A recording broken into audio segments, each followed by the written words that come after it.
Get out. Those were my daughter's last words, as she forced me into a blizzard during the COVID lockdown after believing her husband's lie that I had stolen from them.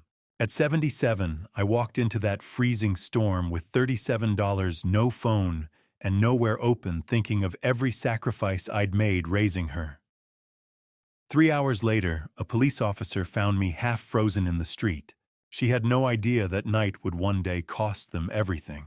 Thank you for staying here with me. Before we go any further, please leave a comment and tell me where you're watching from. I read every single one. And just a quick note, parts of this story have been fictionalized for educational and storytelling purposes. Any similarity to real people or places is coincidental, but the message I'm sharing with you is very real and it matters.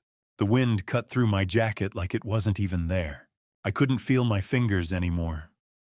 My breath came out in short, frozen puffs that disappeared into the darkness before I could even see them. Snow pelted my face, sharp, relentless, stinging like tiny needles. I squinted against it, but it didn't help. The world was nothing but white and black and cold. So much cold. I didn't know where I was going. I just knew I had to keep moving. If I stopped, I'd freeze. At 77 years old and negative 15 degrees, that wasn't a metaphor. It was a fact. My shoes crunched through the snow. Each step felt heavier than the last. My legs were shaking not from fear, but from exhaustion, from cold, from shock. I still couldn't believe it. An hour ago, I'd been inside, warm, safe, in the house I'd helped pay for, with my daughter, my granddaughter, my family. Now I was out here, alone, in a blizzard, because of $8,500 I didn't take. 1 hour earlier, 8:37 p.m. Where's the money, Henry? Douglas stood in the living room, arms crossed, his jaw tight. His voice was low controlled, the kind of calm that meant he was anything but. I looked up from the couch, confused. What money? Don't play dumb with me. He stepped closer. The $8,500. Where is it? My stomach dropped. Douglas, I told you back in December I lost that money. I don't know what happened to it. I've been trying to figure it out. Liar. The word hit me like a slap. Christine stood by the stairs, her arms wrapped around herself. She wouldn't look at me. Her eyes were red like she'd been crying. Christine. I stood up, my voice shaking. What's going on? She didn't answer. Douglas pulled out his phone. You want to know what's going on? I'll show you. He shoved the screen in my face. Text messages from my phone number to a number I didn't recognize. I got the money. Meet me Monday. I stared at it. That's not, I didn't send that. Really? Douglas swiped to another screenshot. Then explain this. A photo, my closet, my clothes pushed aside, and there in a plastic bag on the shelf, $1,200 in cash. I've never seen that before. My voice cracked. Douglas, I swear. Oh, stop lying! His voice exploded, echoing through the house. You stole from me, from your own family. I didn't. You're a thief, Henry, a liar and a thief. I turned to Christine, desperate. Christine, please, you know me. I would never. She looked at the floor, silent. Christine. My voice broke. Her shoulders shook. She was crying, but she didn't say a word. Douglas stepped between us. Get out. I blinked. What? You heard me. Get out. You have 10 minutes. Douglas, it's 15 below zero. I don't care. There's a blizzard. I said get out. His face was red now, veins bulging in his neck.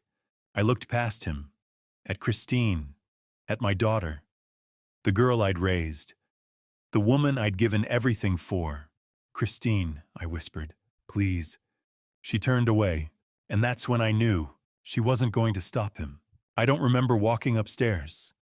I don't remember grabbing my coat, the thin spring jacket, the only one I could find. I don't remember putting on my shoes. I just remember Clara, She ran out of her room as I came down the stairs. 5 years old in her pajamas, her brown curls bouncing. Grandpa. Her voice was small, scared. "Where are you going?" I knelt down. My hands were shaking. "I have to go for a little while, sweetheart." No." She grabbed my jacket. "Don't go. Please don't go." Douglas appeared behind her. "Clara, come here." "No." She held on tighter. "Clara, now." He pulled her away. She screamed, reaching for me, her little hands grasping at air. "Grandpa, Grandpa." Douglas carried her back inside. She was still crying, still calling for me. The door slammed shut. I heard the lock click. Now, 9:15 p.m.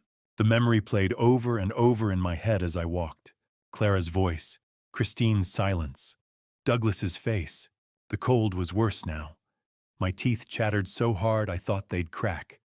My hands were numb. My ears burned. I tried to think. Where could I go? Eugene. My old friend Eugene lived in Cambridge, but that was miles away. And I didn't have my phone. I'd left it on the kitchen counter when Douglas showed me those texts. Even if I had it, I didn't know Eugene's address by heart. We always just called. A shelter. There had to be a shelter. But everything was closed. COVID. Lockdown. The streets were empty. Every store, every restaurant dark. Locked. No one was out here but me. I passed a bus stop. The bench was covered in snow. I thought about sitting. Just for a minute. Just to rest. But I knew if I sat down, I wouldn't get back up. So I kept walking. My vision blurred. The streetlights looked like halos. Everything felt far away, like I was watching myself from somewhere else. I thought about Helen, my wife. She'd been gone 6 years, but in that moment I felt her so clearly it hurt. "Henry," I imagined her saying, "what are you doing out here?" "I don't know, Helen. I don't know." "Come home." "I don't have a home anymore." I stumbled. My knee hit the pavement. Pain shot through my leg, but it felt distant. Dull. I pushed myself up, kept moving. 1 foot, then the other. 1 foot, then the other. I didn't know how long I'd been walking. 10 minutes, 30. Time had stopped making sense. The wind howled. The snow swirled. My body felt like it was shutting down piece by piece. And then I thought, this is it. This is how I die. 77 years old, frozen to death on a street corner in Brookline. Because my son-in-law needed someone to blame. Because my daughter was too afraid to speak. Because I'd trusted the wrong people. I thought about Clara again. Would she remember me? Or would Douglas tell her I was a thief, a liar? Would she grow up thinking her grandpa abandoned her? "I didn't abandon you, sweetheart. I would never abandon you." My legs gave out. I fell to my knees in the snow. I tried to stand, but I couldn't. My body wouldn't listen anymore. This is it, I thought again. I closed my eyes. But that night in February 2021, I didn't know that yet. I didn't know I would survive. I didn't know I would become someone else entirely. I didn't know that in 4 years, I'd be standing on a stage in front of 250 people holding a medal with a new name and a new life. I didn't know Douglas would confess. I didn't know Christine would ask for forgiveness. I didn't know Clara would draw me pictures every week even when I couldn't see her. I didn't know any of that. All I knew was the cold and the darkness and the sound of my own heartbeat slowing down. It started 6 years earlier in 2015 when Helen passed away. We'd been married for 42 years. 42 years of Sunday morning pancakes, of arguing over the thermostat, of her stealing the covers every single night. 42 years of ordinary, beautiful life, and then she was gone. I was 71 years old, sitting alone in our house on Beacon Hill. The house we'd bought in 1978. The house where we'd raised Christine. The house filled with Helen's paintings and her flower pots and the smell of her lavender soap. Without her, it felt like a museum, like I was a visitor in my own home. Christine came by every day that first month. She'd bring groceries, sit with me at the kitchen table, ask if I was eating. I'd lie and say yes. She knew I was lying. But she didn't push on Dad. She said one evening in late 2015, her hand on mine, "You can't stay here alone. This house is too big, too quiet." I looked around. She was right. The walls echoed. Every room reminded me of Helen. "What do you suggest?" I asked. She hesitated. "Douglas and I have been talking. We're thinking about buying a bigger place, something with more space. And we thought, maybe you could live with us." I blinked. "Christine, I don't want to be a burden." "You're not a burden, Dad. You're family." By early 2016, the decision was made. I sold the house on Beacon Hill. It went for more than I expected. Boston real estate had climbed over the years. After everything was settled, I had a little over $200,000. Christine and Douglas had been looking at houses in Brookline. Beautiful neighborhood, good schools for Clara, who was 2 years old at the time, all curls and giggles. But the houses were expensive. They'd found one they loved, but it was just out of reach. "Dad, you don't have to do this," Christine said when I made the offer. I handed her the check. $175,000. "Take it," I said. "Buy the house, let me help." She cried. Douglas shook my hand, his grip firm, his smile genuine. "Thank you, Henry. We won't forget this." And I believed him. We moved into the Brookline house in March of 2016. It was beautiful. 3 stories, red brick, a little backyard with a maple tree. My room was on the 2nd floor, right next to Clara's. I could hear her laughing through the walls every morning. Those first few years were some of the happiest of my life. I'd wake up early, make coffee, and sit in the kitchen while the sun came up. Christine would come down with Clara on her hip, still in pajamas, and we'd have breakfast together. Douglas would join us before heading to work. He was in finance, always dressed sharp, always in a hurry. "Morning, Henry," he'd say, clapping me on the shoulder. "Sleep well." "Like a rock," I'd reply, and it was true. I helped around the house, fixed the loose railing on the back porch, painted Clara's bedroom a soft yellow because she loved the sun, built her a little bookshelf for her stuffed animals. Christine would smile when she saw me working. "Dad, you don't have to do all this." "I want to," I'd say, and I meant it. I played with Clara every afternoon. We'd build block towers in the living room, and she'd knock them down squealing with laughter. I'd read her stories at bedtime, Goodnight Moon, The Very Hungry Caterpillar, all the classics. She'd curl up against me, her tiny hand holding my thumb, and my heart would feel full in a way it hadn't since Helen died. "Grandpa," she'd whisper, half asleep. "I love you." "I love you too, sweetheart." Those words meant everything. Douglas was good to me in those early years. He'd ask about my day, invite me to watch football with him on Sundays, joke with me over dinner. We weren't best friends, but we got along. He was Christine's husband, Clara's father, and he treated me with respect. Christine seemed happy. She'd hum while cooking, laugh at Douglas's jokes, hold his hand when they thought I wasn't looking. I thought, this is it. This is what I wanted. Family, a home, a purpose. Helen would have loved this, I thought. She would have loved seeing Clara grow up. She would have loved the noise, the laughter, the life in this house. I missed her every day. But I wasn't alone anymore. But by late 2020, something shifted. It was small at first, little things. Douglas started coming home later.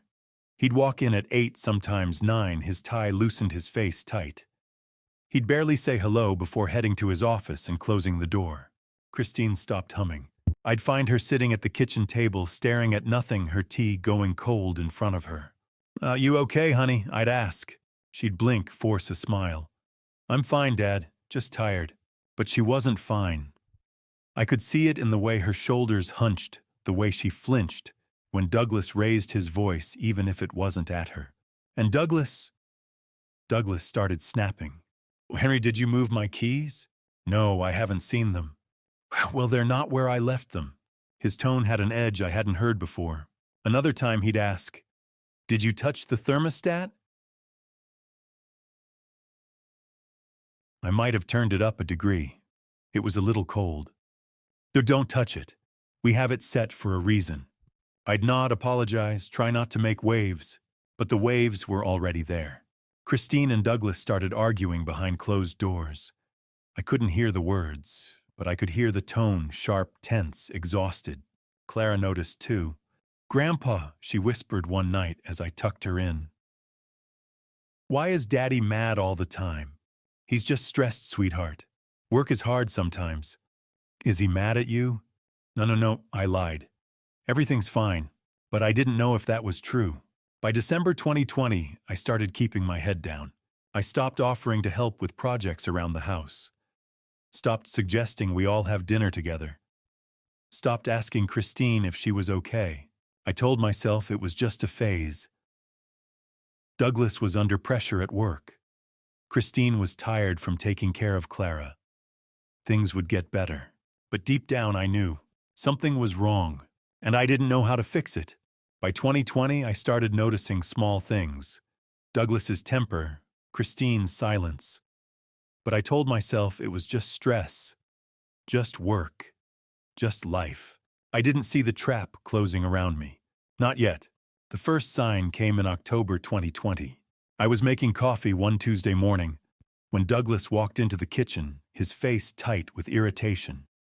"Henry, did you move my keys?" I looked up from the coffee pot. "Your keys?" "No, I haven't touched them." "They're not where I left them." His tone was sharp, impatient. "Where did you leave them?" "On the counter. Right here." He pointed at the spot next to the microwave. "I always put them here." I shrugged. Maybe they fell or Christine moved them. His jaw clenched. "Christine's still asleep. And things don't just fall on their own." I helped him look. We found the keys 10 minutes later in his jacket pocket, hanging in the hallway closet. "Oh," he said flatly. "Must have left them there." No apology, no thanks for helping. He just grabbed the keys and walked out. I thought it was odd, but I didn't think much of it. Not yet. A week later, it happened again. Douglas came home from work, walked straight to his office, and came back out 30 seconds later. "Henry, did you go into my office?" "No," I said. "Why?" "Because my papers are out of order. I had them stacked in a specific way and now they're messed up." "I haven't been in there, Douglas." He stared at me for a long moment, his eyes narrow. Then he sighed, rubbed his temples. "Fine. Whatever." But the next day he asked again, "Are you sure you didn't touch anything in my office?" "I'm sure. Because I could have sworn I left that file on the left side of the desk. Now it's on the right." I felt a prickle of unease. "Douglas, I promise. I haven't touched your things." He didn't respond, just walked away. By mid-October, it was happening constantly. "Did you adjust the thermostat? Did you drink my coffee? Did you take the mail inside?" Every question felt like an accusation. And every time I said no, I could see the doubt in his eyes, like he didn't believe me. But the worst part, I started doubting myself. Did I move his keys? Maybe I picked them up without thinking.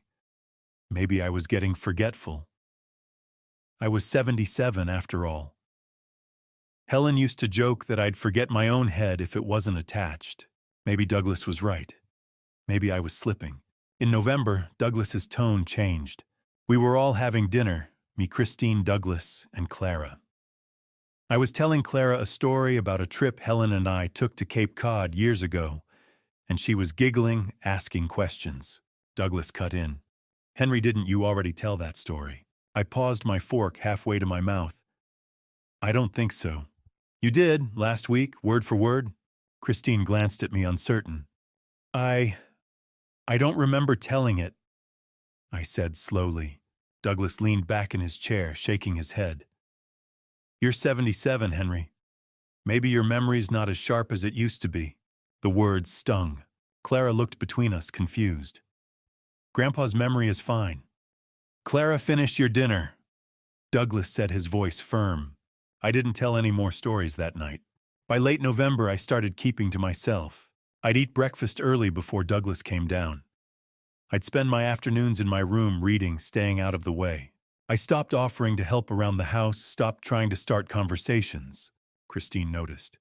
"Dad, are you okay?" she asked one evening when we were alone in the kitchen. "I'm fine, honey. You've been really quiet lately." I forced a smile. "Just tired, that's all." She didn't look convinced, but she didn't push. And I didn't tell her the truth, that every time I walked into a room, I felt like I was intruding, like I was in the way, like I didn't belong in this house anymore. Then in December, everything changed. I kept my savings in cash. Old habit, I guess. Helen and I always liked having some money on hand, just in case. After she died, I kept it up. I had $60,000 in the bank, safe and untouched. But I also kept a little extra at home. $8,500 tucked inside an old Bible on my bookshelf. It was my emergency fund. Money I'd saved from my pension over the years.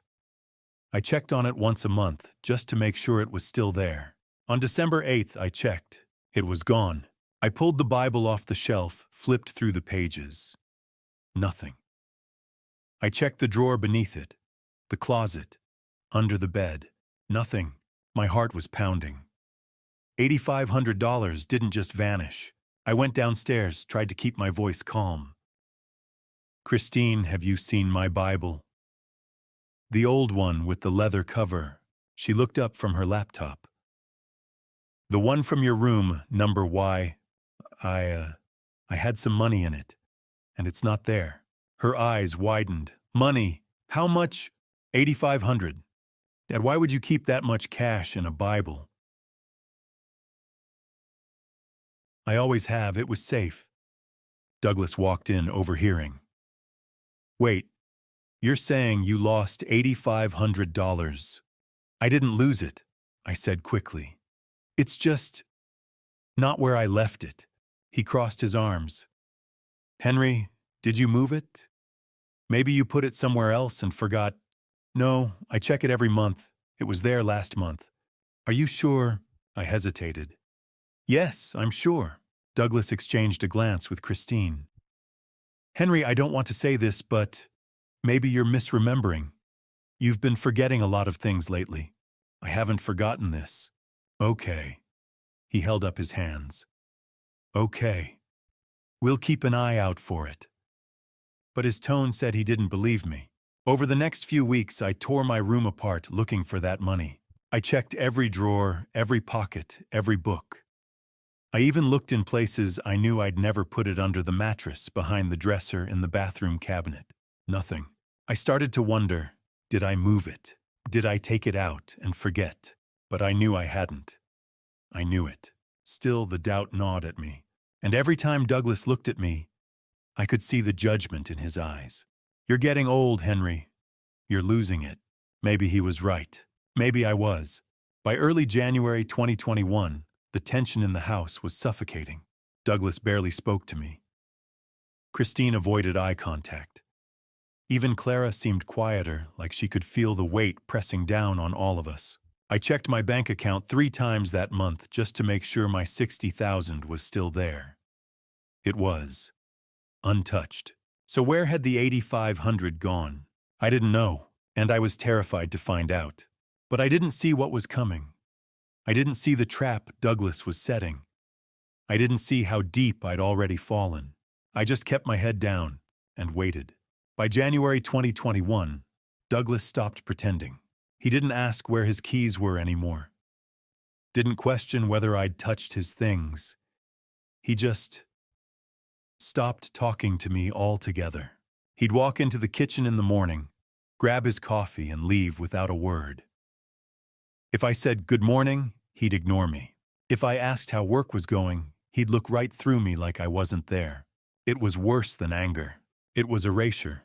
The first week of January, I tried to talk to Christine about it. "Honey, is Douglas okay? He seems upset." She was folding laundry at the kitchen table, her hands moving mechanically, not looking up. "He's just stressed, Dad." "Is it work?" "I don't know. Maybe." "Christine." I reached for her hand. "Talk to me." She pulled away, her eyes darting toward the hallway, checking if Douglas was nearby. I can't, Dad. Not right now. Can't or won't. Her lips pressed into a thin line. Please, just don't make things harder. I wanted to push, but the look in her eyes stopped me. She was scared. By mid-January, Douglas started controlling Clara. One afternoon, I was in the living room reading when Clara ran in, her stuffed rabbit in hand. Grandpa want to play blocks. I'd love to, sweetheart. We just started building a tower when Douglas appeared in the doorway. Clara, upstairs, now. She looked up, confused. But Grandpa and I are playing, I said now. His voice was cold, final. Clara's face crumpled. She stood up slowly, clutching her rabbit. Can I play with Grandpa later? No. But. Clara, go. She walked past him, her head down. I heard her little footsteps on the stairs, and then her door closing. I looked at Douglas. She wasn't doing anything wrong. He stared at me for a long moment. Then he turned and walked away without a word. After that, every time Clara tried to come near me, Douglas would intervene. Send her to her room. Give her a chore. Tell her to go play outside. She stopped trying, and I stopped fighting it. In mid-January, I started noticing things I shouldn't have. One Tuesday, I was putting Douglas's jacket away. He'd left it on the back of a chair, and a piece of paper fell out of the pocket. A hotel receipt. The Borgata, Atlantic City. December 18th to 20th, 2020. Total $1,847. I stared at it. Douglas had told Christine he was at a work conference in December, in Philadelphia. Atlantic City wasn't Philadelphia. I checked the jacket again. Found another receipt. Caesar's Palace, Las Vegas. November 10th to 12th, 2020. Total $2,203. My stomach turned. I put the jacket back exactly where I'd found it. Didn't say a word to anyone. But I started paying closer attention. A week later, I was in the kitchen when Douglas came downstairs. Phone pressed to his ear, his voice tense. He didn't see me. I was standing by the pantry, half hidden by the open door. I know. Douglas said, his voice low and tight. I just need more time. Silence. Then, no, I can't get it right now. I'm working on it. I said I'm working on it. Another pause. Look, I'll have the money by March, I promise. Just give me until March. He hung up. Stood there for a moment, his hand gripping the counter so hard his knuckles went white. Then he turned and saw me. His face went blank. How long have you been standing there? I just came in. I lied. He didn't believe me. But he didn't say anything. Just grabbed his keys and left. I stood there, my heart pounding. I'll have the money by March. What money? How much? That night I checked the mail before Douglas got home. There was a letter addressed to him. From a credit card company. I shouldn't have opened it. But I did. Notice of account delinquency. Outstanding balance $23,456. Payment 90 days overdue. $23,000. I felt sick. I put the letter back in the envelope, resealed it as best I could, and left it on the counter. When Douglas came home, he saw it. His jaw tightened. He looked at me. Did you open this? No. He held my gaze for 3 long seconds. Then he took the letter and walked upstairs. I didn't see him for the rest of the night. By late January, I couldn't stay silent anymore. One evening, Douglas was alone in the living room, nursing a glass of whiskey. Christine and Clara were upstairs. I sat down across from him. Douglas, if you need help. I don't. I'm just saying if there's something going on. There's nothing going on, Henry. Douglas, I'm not blind. I know you're under pressure. If it's money. He slammed the glass down on the table. Whiskey sloshed over the rim. Stay out of my business. His voice was a growl, low, dangerous. I raised my hands. I'm just trying to help. I don't need help from you, old man. He leaned forward, his eyes hard. You think because you gave us money for this house, you get to stick your nose in everything you don't. This is my house. My family. And you're here because we're letting you be here. Don't forget that. The words hit like a punch. I stood up slowly. I won't forget. I went to my room and didn't come out until morning. By February 13th, the house felt like a powder keg. That morning, Douglas didn't come down for breakfast. Christine moved around the kitchen like a ghost, silent, pale, her eyes red-rimmed. Clara sat at the table picking at her cereal. "Grandpa," she whispered. "Yes, sweetheart." "Are you okay?" I forced a smile. "I'm okay. Daddy's really mad." "I know." "Is he mad at you?" I didn't know how to answer that. Christine turned from the sink, her voice sharp. "Clara, finish your breakfast." Clara's face fell. She didn't say another word. Around noon, Douglas came downstairs. He looked like he hadn't slept. His shirt was wrinkled. His face was drawn tight like he was holding something back. He walked past me without a glance. But I felt it. The hatred. The desperation. Something was coming. At 4 in the afternoon, Douglas locked himself in his office. I could hear him on the phone, his voice muffled but angry. At 6, Christine went upstairs and didn't come back down. At 7:30, I heard her crying in the bathroom. Soft, choked sobs she tried to muffle with a towel. I wanted to knock, to ask if she was okay, but I didn't. I just sat in my room and waited. At 8 o'clock, I heard Douglas's footsteps on the stairs. Heavy, deliberate. He stopped outside my door. I held my breath. Then he walked past. Down the stairs, and I heard his voice from the living room. "Henry, get down here now." My chest tightened. I stood up slowly, walked to the door, opened it, and went downstairs. By 8 p.m., the air in the house felt heavy, like something pressing down on my chest. Something was coming. I just didn't know what. That night, February 13th, 8:37 p.m., was the night everything shattered.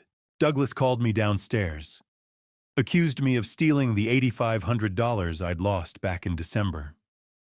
Showed me text messages I'd never sent from my phone to a number I didn't recognize.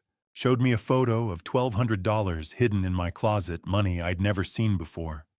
"You're a thief," he said. I tried to explain, tried to defend myself. Christine stood against the wall, silent tears streaming down her face. She wouldn't look at me, wouldn't speak. "Get out," Douglas said. "You have 10 minutes." I looked at him, at Christine, at the home I thought was mine, and I knew there was nothing I could say that would change his mind. I climbed the stairs slowly, each step heavier than the last.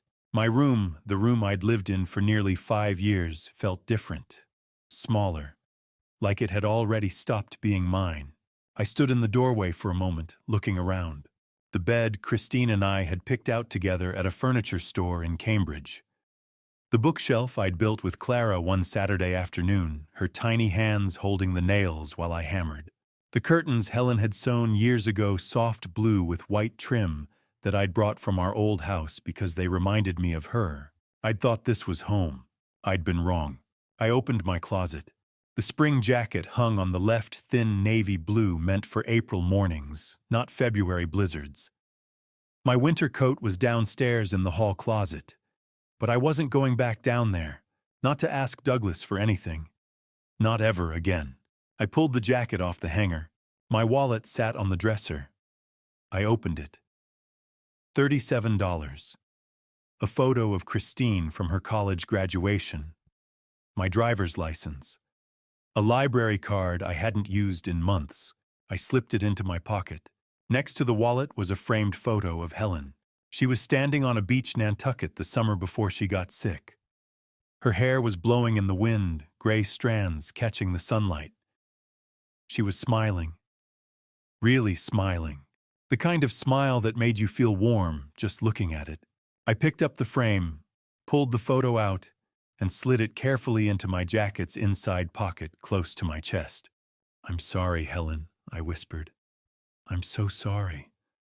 I looked around the room one more time. Should I take anything else?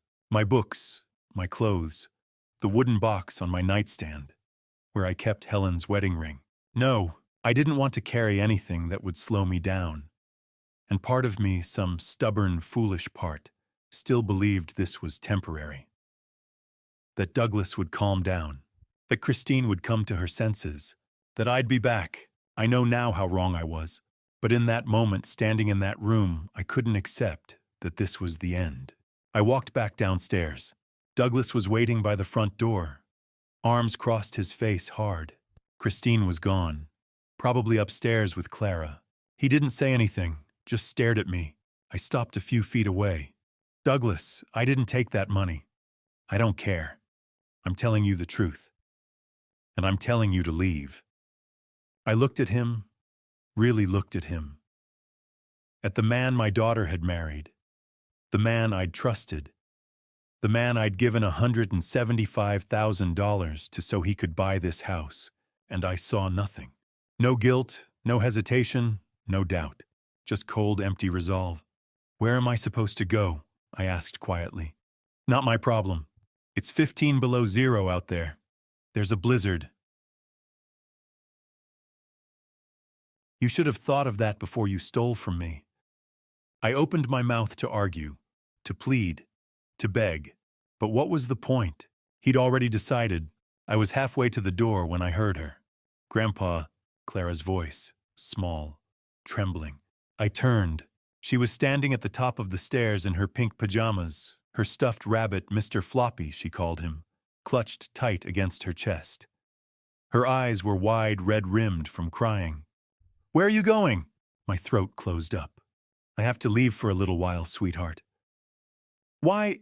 I didn't have an answer she'd understand. I have to. But you'll come back, right? I wanted to say yes. I wanted to promise her I'd be back tomorrow. That everything would be okay. But I couldn't. I don't know, Clara.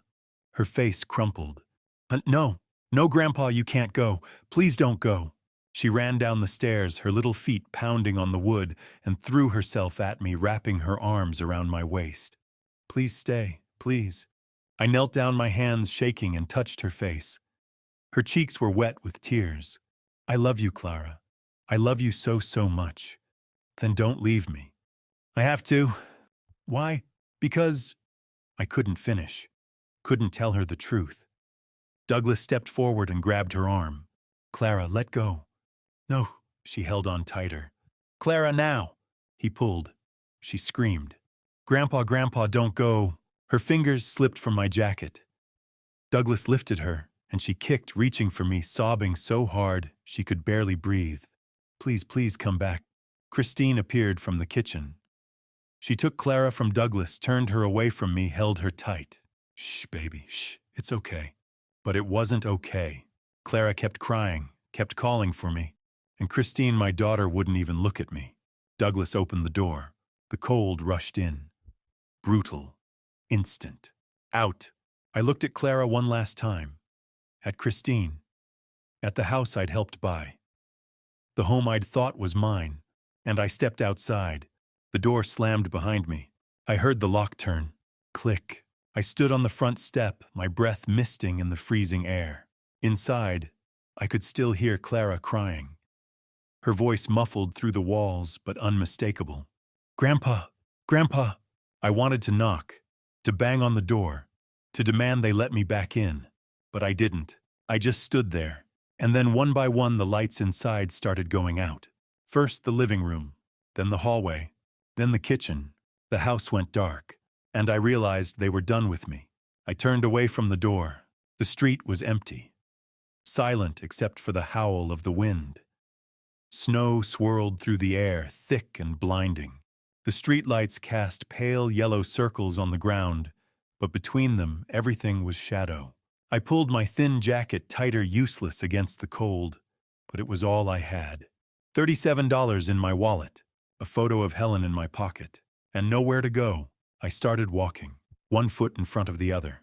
Away from the house, away from my daughter, away from Clara. I didn't know where I was going. I just knew I couldn't stand on that step anymore, listening to the silence behind that locked door. So I walked, and by 9:15, I was alone in the blizzard. 77 years old, with nothing but the clothes on my back and a future I couldn't see. The next hour and 15 minutes were the longest of my life. I walked through that blizzard searching for shelter, for warmth, for anywhere that would take me in. But every door was locked. Every light was off. And the cold, God, the cold, it didn't just hurt. It erased you piece by piece until you couldn't remember what warmth even felt like. The first place I tried was a CVS pharmacy 3 blocks from Christine's house. I could see the red sign through the snow glowing faintly. My legs were already shaking, my breath coming in short, painful gasps. But I pushed forward. When I reached the door, I grabbed the handle. Locked.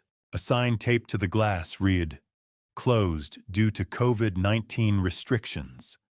Curfew in effect, 8 p.m. to 6 a.m. I stared at the words, my mind slow, struggling to process. 8 p.m. It was past 9 now. I was an hour too late. I pressed my face against the glass, peering inside. The lights were off. The aisles were dark and empty. No one was there. I knocked anyway. "Hello." My voice came out weak, hoarse. "Is anyone there?" Silence. I knocked harder. "Please, I just need nothing." I stepped back, my hands numb, my chest tight. I kept walking. The next block, I found a diner. Or what used to be a diner, it looked like it had been closed for months.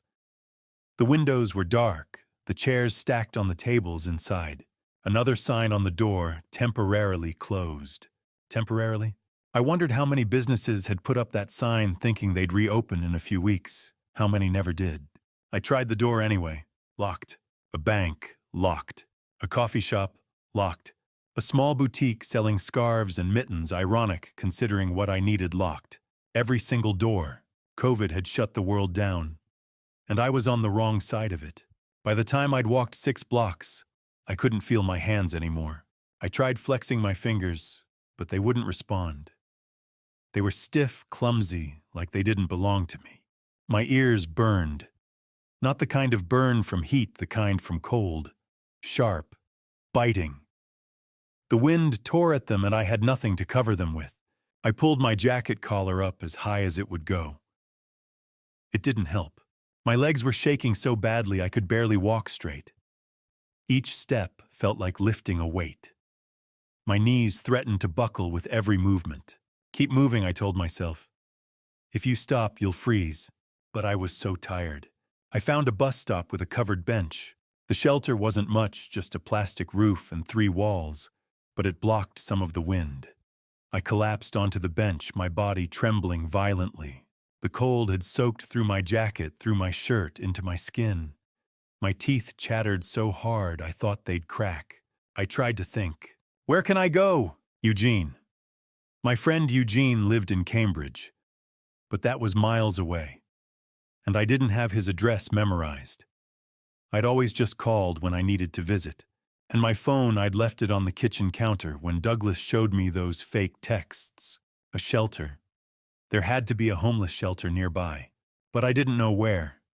And even if I did, could I walk there? I'd already walked 6 blocks and my legs were giving out. Maybe I should just stay here, I thought. Just until the cold passes. But a voice in my head. Helen's voice said, "Henry, if you sit too long, you won't get back up." She was right. She was always right. I thought about Helen, 42 years of marriage. I thought about the first time I met her. I was 29, working construction, covered in dust and sweat.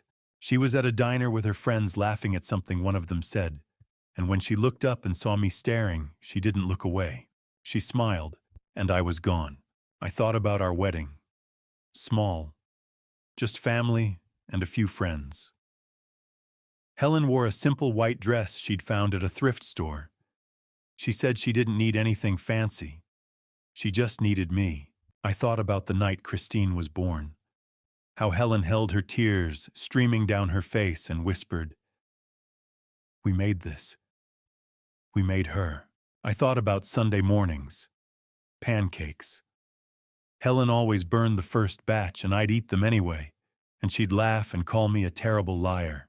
I thought about the thermostat wars, how she always wanted it at 72, and I'd turn it down to 68 when she wasn't looking, and she'd turn it back up, and we'd go back and forth until one of us gave in. I thought about the last thing she said to me. We were in the hospital. She'd been sick for 6 months. The doctors said there was nothing more they could do. She took my hand. "Henry," she whispered, "don't be alone. Promise me you won't be alone." I promised. And then she closed her eyes. I broke that promise, sitting on that bench in the freezing cold, with no one around and nowhere to go. I was alone. Completely, utterly alone. "I'm sorry, Helen," I whispered into the wind. "I tried. I really tried." I thought about Clara, her laugh, high and bright and contagious. The way she'd run to me every morning, her curls bouncing, shouting, "Grandpa, Grandpa." The way she'd hold my hand when we crossed the street, her little fingers wrapped tight around mine, trusting me to keep her safe.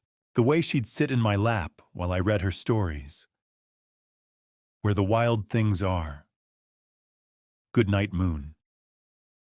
She'd memorized them all, could recite every word, but she still asked me to read them over and over. Again, Grandpa, again, and I always did, because there was nothing in the world I loved more than making her happy. Where was she now? Was she in bed? Was she crying? Did she think I'd abandoned her? "I didn't abandon you, sweetheart," I thought. "I would never abandon you." My vision started to blur. The streetlights looked fuzzy, distant, like I was seeing them through water. My body felt heavy, so heavy. I tried to stand, but my legs wouldn't cooperate. "Get up," I told myself. "Get up, move." But I couldn't. The cold was inside me now, in my chest, in my bones. And I was so tired. Maybe if I just closed my eyes for a minute. "No," Helen's voice again, sharper this time. "Henry, don't you dare." I forced my eyes open, pushed myself up off the bench. My legs nearly gave out, but I caught myself on the side of the shelter. "Move, just move." 1 foot forward, then the other. 1 step, then another. The world tilted. I stumbled, and then I was on the ground, face down in the snow. I tried to push myself up. My arms wouldn't work. This is it, I thought. This is how it ends. 77 years old, frozen on a sidewalk in Brookline, because my son-in-law framed me, because my daughter wouldn't speak, because I had nowhere else to go. I closed my eyes, and then, light, bright, blinding. I turned my head. Headlights. A car, coming toward me, and then headlights. The police cruiser's headlights cut through the blizzard like twin beams of hope. I heard the engine first, then the crunch of tires on snow, then the lights, bright, blinding, impossible. The car stopped, a door opened, and a man stepped out. Officer Owen Marshall was 44, broad-shouldered, his face weathered by Boston winters and long patrol shifts. He wore a thick navy jacket with Boston Police across the back, a radio clipped to his shoulder, and the look of someone who had seen too much to be easily shaken. But when he saw me lying face down in the snow, barely moving, his expression changed. "Sir."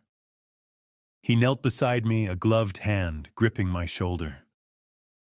"Sir, can you hear me?" I tried to answer. My lips moved, but no sound came out. He rolled me onto my back and shined a flashlight in my face. I squinted vision, swimming my body, shaking uncontrollably. "Jesus," he muttered. Then louder. "Sir, stay with me. Can you tell me your name?" "Shh. Henry." The word barely escaped my throat. "Okay, Henry, I'm Officer Marshall. I'm going to help you. But you need to stay awake, all right." I tried to nod. I wasn't sure it worked. Owen spoke into his radio. "Dispatch Unit 12. Male mid to late 70s found unresponsive at Harvard and Beacon. Suspected hypothermia. Request immediate medical assistance." Static crackled back. "Unit 12 ambulances delayed due to weather. ETA 20 to 30 minutes. Owen's jaw tightened. "Copy." He looked at me again. "Henry, I'm getting you into my car. We need to warm you up." He didn't wait for an answer. He lifted me easily as if I weighed nothing at all and carried me to the cruiser. The warmth inside hit me like fire. I gasped, my body convulsing. I know, Owen said calmly. It's going to hurt. But you need this. He cranked the heat to maximum and wrapped me in a silver emergency blanket, crinkly and loud. Then he turned to face me. Henry, I need to ask you some questions. Can you answer? I nodded. How long were you out there? An hour, maybe more. Where were you going? I don't know. His eyes sharpened. Where did you leave from? I hesitated. Henry, he said, gently but firmly.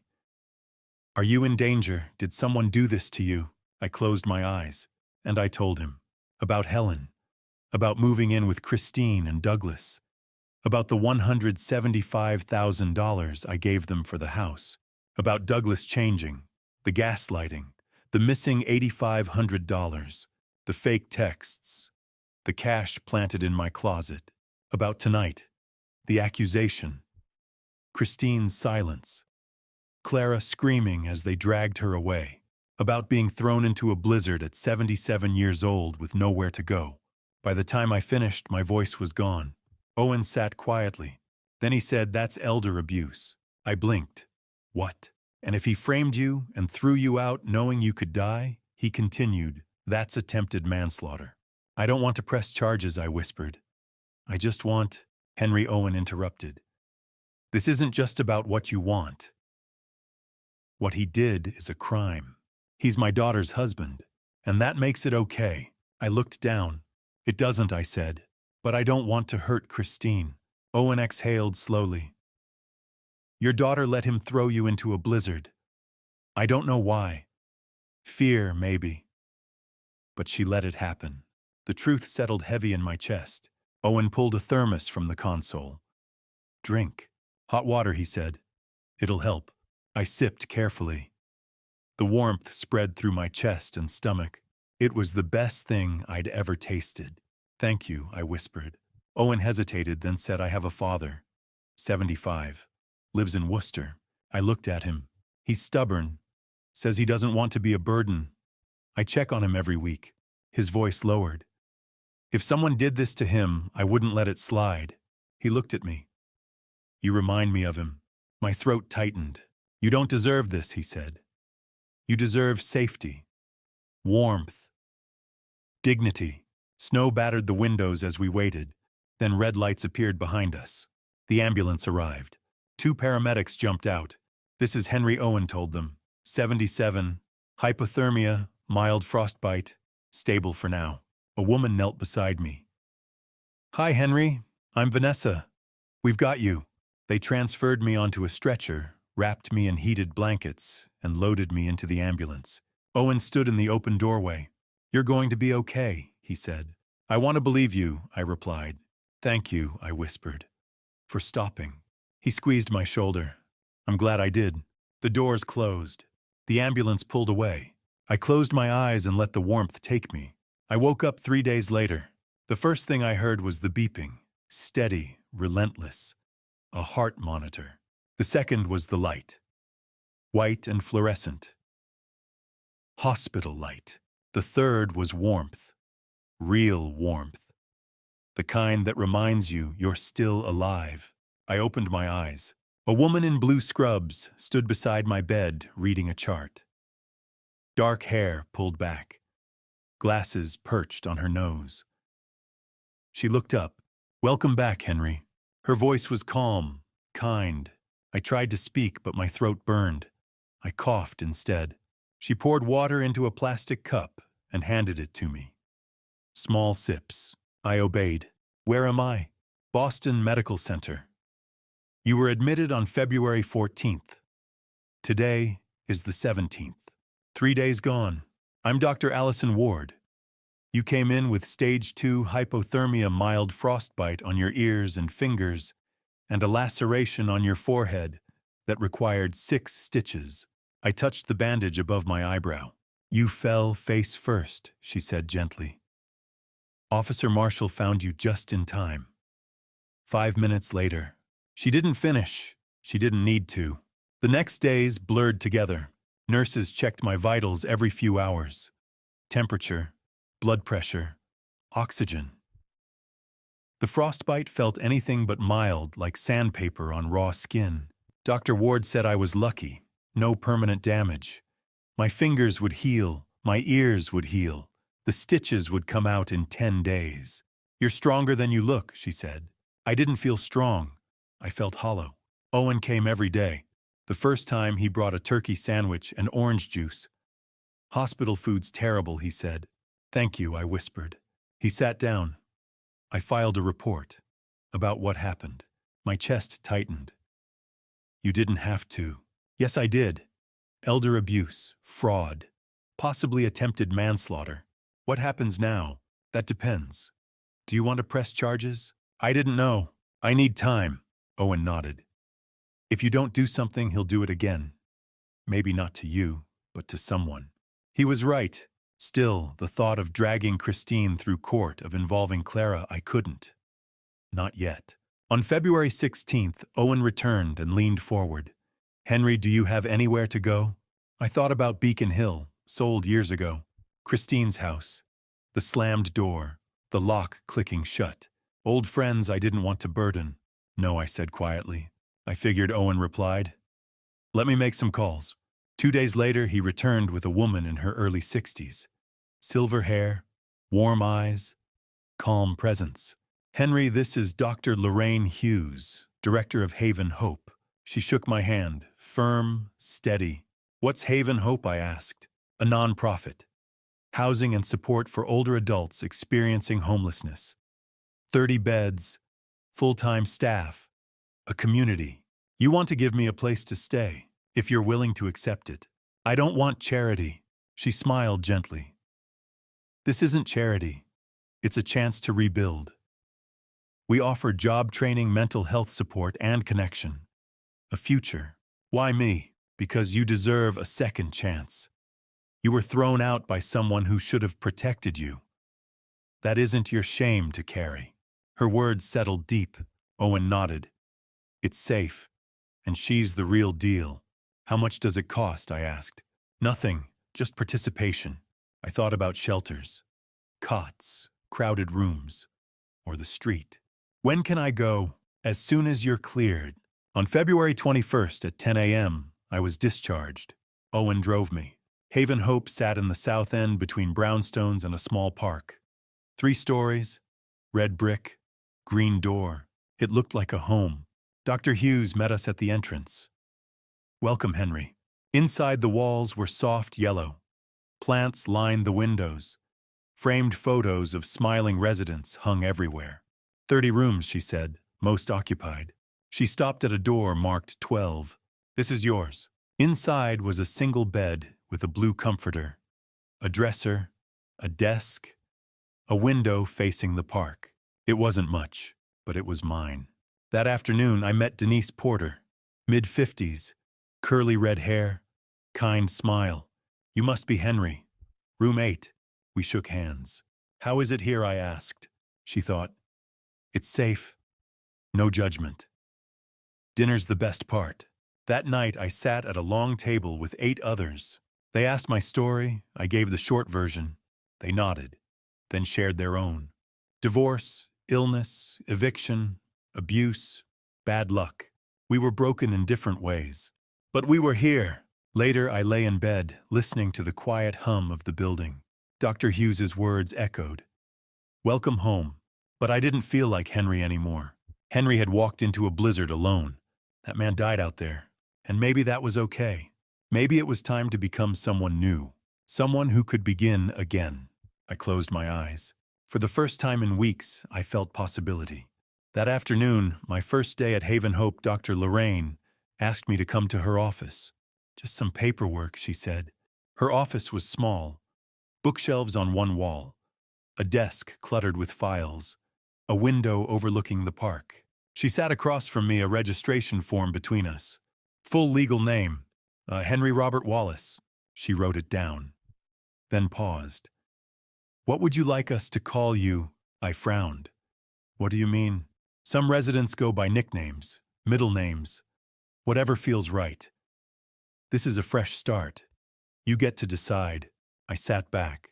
Henry was the man who'd been thrown out, who'd been framed, who'd lost everything. Henry was the past. But Robert, Robert was my middle name, my mother's choice.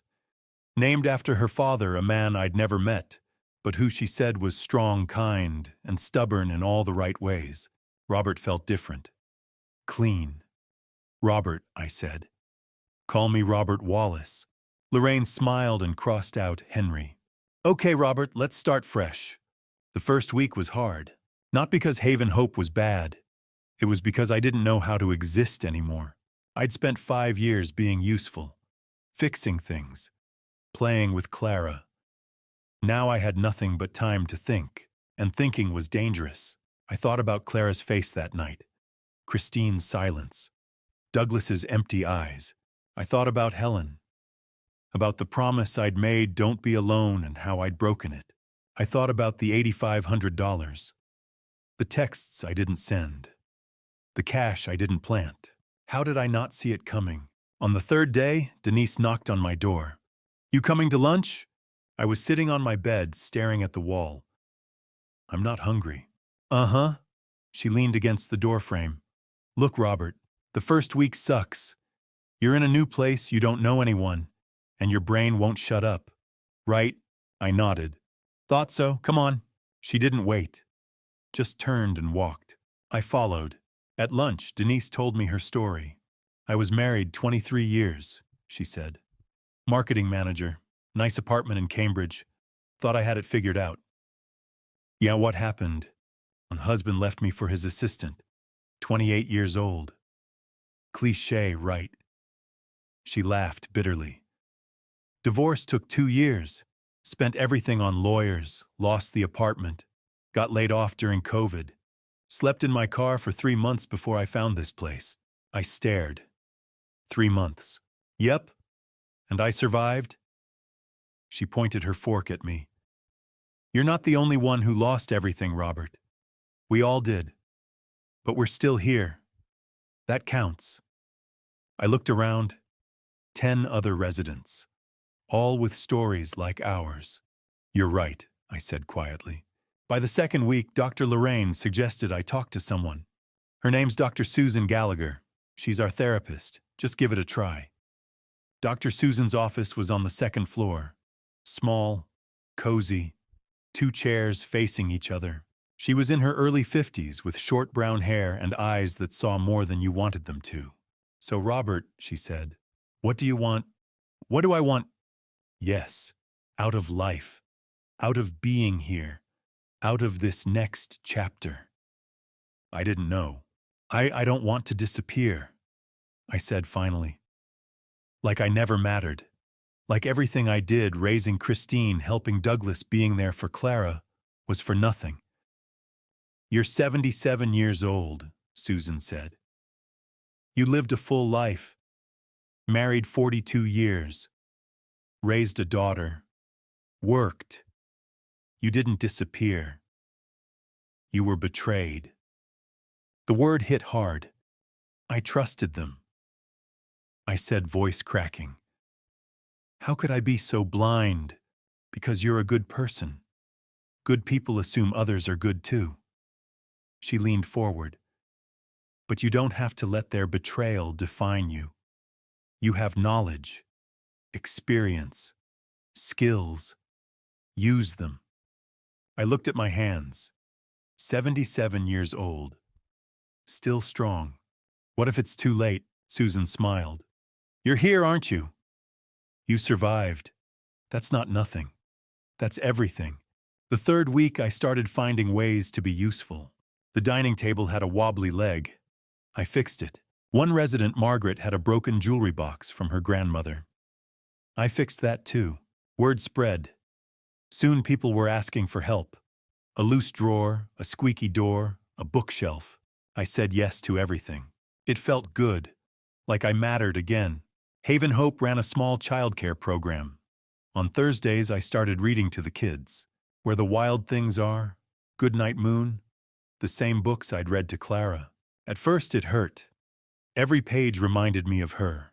But then a little boy, maybe 4, looked up and said, "Can you read it again, Mr. Robert?" And I did, because he asked, because I could. I also helped residents write resumes. Most hadn't worked in years.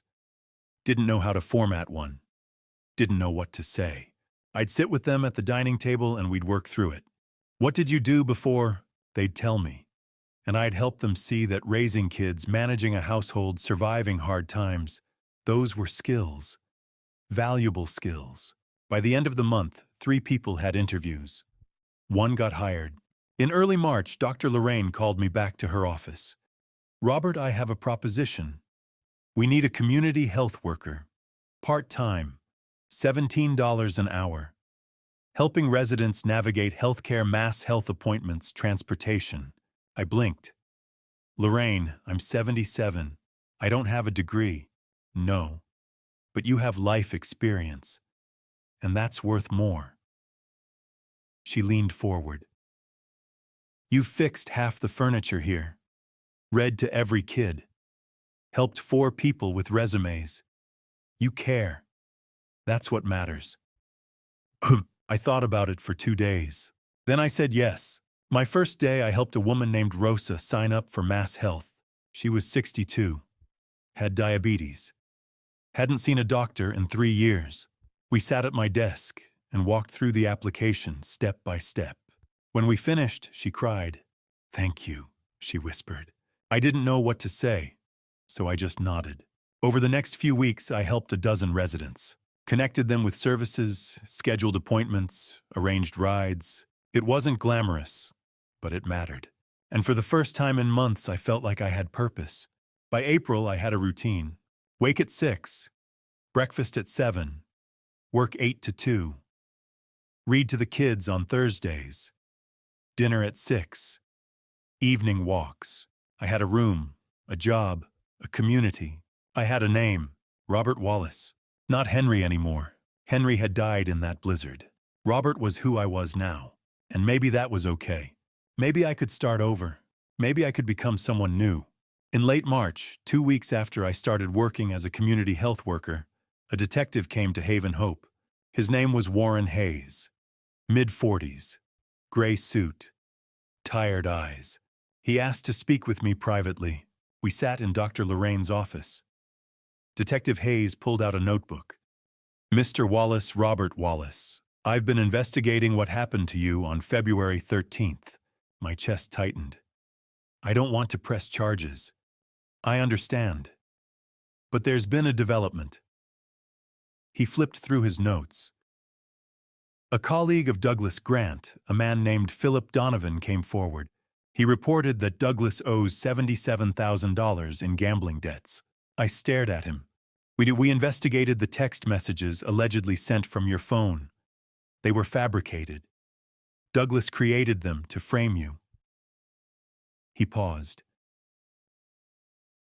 We also discovered that in January of this year, Douglas purchased a $400,000 life insurance policy on you, with himself as the sole beneficiary. My blood ran cold. 1 month before he threw you out. Detective Hayes nodded. Douglas confessed. His exact words. I thought he'd die out there. I needed the money. That's premeditated. We've charged him with fraud, elder abuse, and attempted manslaughter. He's looking at 30 years. I couldn't speak. 30 years. I didn't go to the trial. Owen offered to take me. Dr. Lorraine said she'd come with me. But I couldn't sit in that courtroom. Couldn't look at Douglas. Couldn't see Christine. Not yet. So I stayed at Haven Hope. I worked. I read to the kids. I helped residents. And I tried not to think about the fact that my son-in-law had tried to kill me for $400,000. In May, Dr. Lorraine called me into her office. Robert, I'd like to promote you. Senior community health worker. $25 an hour. I blinked. Lorraine, you've earned it. I accepted. By summer, I started thinking bigger. I'd been helping individual residents 1 person at a time. But the need was so much larger. One night, I sat at my desk and started writing. A proposal. A program for women over 50 experiencing homelessness. Not just housing. Not just job training. A full system, mental health services, healthcare navigation, childcare, resume building, interview prep, financial literacy. I called it Silver Bridges. because we weren't just helping women survive. We were building bridges to a new life. I worked on it for 3 weeks. When I gave it to Dr. Lorraine, she read it in one sitting. Then she looked up with tears in her eyes. "Robert, this is incredible. You think it could work?" "I think it could change lives." We launched Silver Bridges in October of 2021. The first year we helped 65 women. Some found jobs. Some found housing. Some reconnected with family. One woman, Patricia, 58, got hired as an office manager at a law firm. She cried when she told me, "I haven't had a real job in 6 years. I thought I was done." I shook my head. "You did the work, Patricia. I just helped you see you could." By January of 2023, word had spread. The Boston Globe ran a story. Robert Wallace, 78, turns tragedy into purpose. I didn't want to do the interview, but Dr. Lorraine convinced me. People need to hear your story. It gives them hope. So I told the reporter everything. The blizzard, Douglas, Haven Hope, Silver Bridges. When the article came out, donations poured in. $50,000 in the first week. Dr. Lorraine called an emergency meeting. "Robert, we can expand. Worcester, Springfield, Lowell, Cambridge. We can take this statewide." And we did. By the end of 2023, we were in 4 cities. We'd helped an additional 140 women, total 205. In March of 2024, Dr. Lorraine promoted me again. Director of Elder Services, $78,000 a year. I almost said no. "Lorraine, I'm 80 years old." "Exactly. You understand this population better than anyone." So I accepted. By August, Silver Bridges had expanded to 7 cities: New Bedford, Quincy, Brockton. We'd helped 420 women total. Boston Magazine put me on the cover, "The Man Who Rebuilt Himself." I kept the magazine in my desk drawer. Not because I was proud, though I was, but because I couldn't believe it was real. 4 years ago, I'd been dying in a blizzard. Now I was on the cover of a magazine. In early November, Dr. Lorraine came to my office with an envelope. "This came for you." It was from a law firm in Boston. Inside was a letter. "Dear Mr. Wallace, my name is Cordelia Banks. I represent Christine Wallace Grant. My client has asked me to reach out on her behalf. She understands you may not wish to speak with her directly. However, she wanted you to know the following. She divorced Douglas Grant in 2022. She has been in therapy for 2 years. In 2023, she made an anonymous donation of $75,000 to Haven Hope. She deeply regrets what happened in February 2021. She would like the opportunity to apologize in person if you are willing. Please contact me if you wish to respond. Sincerely, Cordelia Banks, Esquire." I read the letter 3 times. $75,000. Anonymous. She'd been trying to make amends. Quietly. Without asking for anything in return. Dr. Lorraine stood in the doorway. "What are you going to do?" I folded the letter. "I don't know." "Do you want to see her?" I thought about Clara. The last time I'd seen her screaming, reaching for me while Douglas dragged her away. I thought about Christine's silence that night. And I thought about the $75,000. The divorce. The therapy. She was trying. But was I ready? "Maybe," I said finally. "But not yet." Dr. Lorraine nodded. "Take your time." I put the letter in my desk drawer, next to the magazine. 2 pieces of paper that represented 2 very different parts of my life. One was about where I'd been. The other was about where I was going. I wasn't sure which one mattered more. Over the next few weeks, I thought about Christine a lot. I thought about the 5 years we'd lived together. The moments that had been good, making breakfast with Clara, fixing things around the house, Sunday dinners. And I thought about the moment it all fell apart. Her silence. Her inability or unwillingness to defend me. Part of me understood. She'd been scared, controlled, maybe even abused. But part of me couldn't forget, couldn't forgive. Not yet. One evening in late November, I sat in my room and wrote a letter. Not to Christine, to myself. I wrote about the man I used to be. Henry, the father, the grandfather, the man who'd trusted too much. And I wrote about the man I was now. Robert, the director, the builder of bridges. I wrote, "You don't have to forgive her to move forward. You don't have to forget to be whole. You survived. You rebuilt. That's enough." I folded the letter and put it in the drawer with the others. By November of 2024, I had built a life. A real life. The invitation arrived in early December, a thick cream envelope with gold lettering. Annual Nonprofit Gala, February 16th, 2025. The Fairmont Copley Plaza. Haven Hope has been selected as an honoree. As Director of Elder Services, you are invited to speak. I walked to Dr. Lorraine's office, invitation in hand. "I can't do this." She looked up. "Do what?" "Speak. In front of how many people?" "About 250. My stomach dropped. "I'm not good at public speaking. Robert, you talk to residents every day. You've presented to funders. You've been interviewed by the Globe." She came around her desk. "You don't have to be perfect, just honest." For 2 weeks, I worked on a speech. I wrote about Haven Hope, about 30 rooms and the community we'd built, about providing hope, not just housing. I wrote about silver bridges, about 420 women, about Patricia getting her first job in 6 years, about women reconnecting with family. It was good, safe, professional, but it felt empty. A few days before Christmas, Lorraine knocked on my door. "How's the speech?" "It's done." "Can I hear it?" I read it. 5 minutes. When I finished, she was quiet. "It's good, Robert, but it's missing you." "What do you mean?" "You're talking about Haven Hope and silver bridges, but not why you're here. Not your story." "My story isn't relevant." Robert." She leaned forward.